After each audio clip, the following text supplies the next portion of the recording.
அருட்பெரும் ஜோதி அருட்பெரும் ஜோதி தனிப்பெரும் கருணை அருட்பெரும் ஜோதி. அருட்பெரும் ஜோதி அகவல் 347 மற்றும் 348வது வரி. அனலுறும் அனலாய் அனல்நிலை அனலாய் அனல் உற வயங்கும் அருட்பெரும் ஜோதி. இதற்கு விளக்க உரை.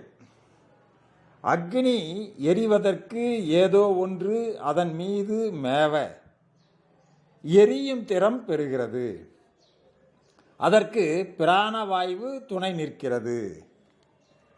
அக்னி எரிவதற்கு ஏதோ ஒன்று அதற்குள் நிலை கொள்கிறது. அந்நிலைக்கு எரிபொருள் துணை நிற்கிறது. எரியும் தரமும் எரிபொருளும் அனலின் கனலாக மேவி நிலை கொள்வதால் அனல் கனல் எனும் தோற்ற பொலிவு உருகொள்கிறது. அதற்கு காரணமானவர் அருட்பெரும் ஜோதி ஆண்டவர் என வள்ளல் பெருமானார் இதன் மூலம் நமக்கு உணர்த்துகின்றார். அருட்பெரும் ஜோதி அருட்பெரும் ஜோதி தனிப்பெரும் கருணை அருட்பெரும் ஜோதி.